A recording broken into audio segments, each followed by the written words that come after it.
Hi, Sam Villa here. One of the tricks that we want to share with you is how do you create volume in terms of knowing how much volume to create. One of the things I learned when I was competing as a student in beauty school was understanding the proportion of volume in proportion of face, especially when you look at a profile view. So let's turn Karen profile and you look at her profile. So how do you know how much volume to give a particular face shape? When you turn profile, what I want you to do is pull the hair back away from the face, pull it back. And then I want you to look at the eyebrow, okay? Look at that eyebrow point right there, and then look at the hairline.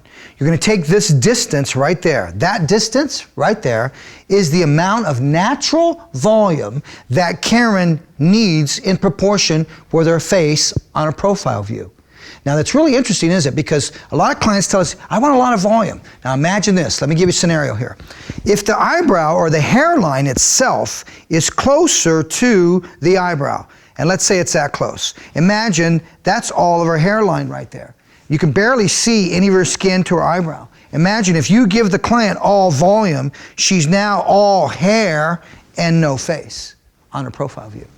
So what you want to do is be aware of that. I really recommend that you use this conversation as a means of establishing your knowledge as a hairdresser standing behind the chair. That proves how valuable you are as a hairdresser. Because a lot of times what we try to do is we try to please the client, say, you want some volume? I'll give you a lot of volume. Now, volume, based on that, the next thing you need to take into consideration is the client herself. But let me give you one more observation on this.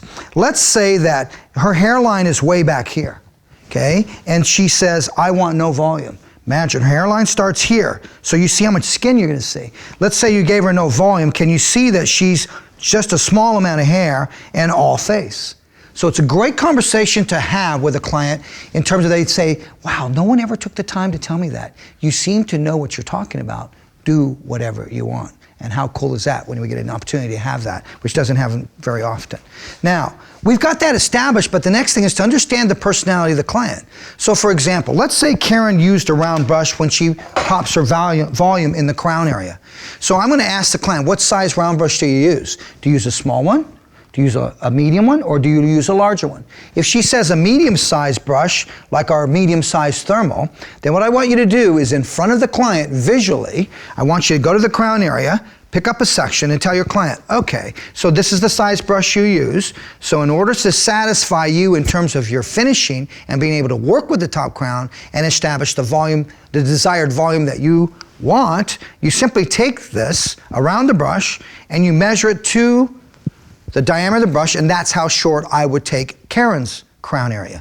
So that way she's able to get her favorite brush around it and establish the volume she wants. So it's really important, my friends. I think if there's any way that you can lose a client, it's miscommunication. The way you can lose a client in today's world is not sharing the knowledge that you have. So immediately when they talk about volume, I want you to go, let's take a look at the profile view and let's take a look. Hand the client a mirror when you're looking at this, so she's holding a mirror and she's looking at what you are talking about. When you do this, my friends, it's amazing to watch their face and they'll go, wow, no one ever told me that. And then remember the trick with the brush. Ask, what size brush do you use? That determines how short you take a crown. I remember when I first started out in the industry, a client said volume, I'd leave it about like that and they said, well, I want it shorter because I want more volume. Well, imagine this, if I take it that short, how much volume are they gonna have?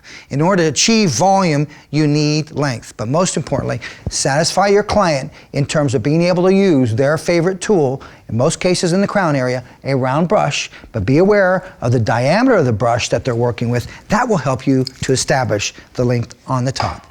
Once again, Sam Villa, bringing you some simple little hot tips that add value to you as a hairdresser behind the chair. Continue to grow your business by communicating what you're doing and why you're doing it. We'll talk to you soon.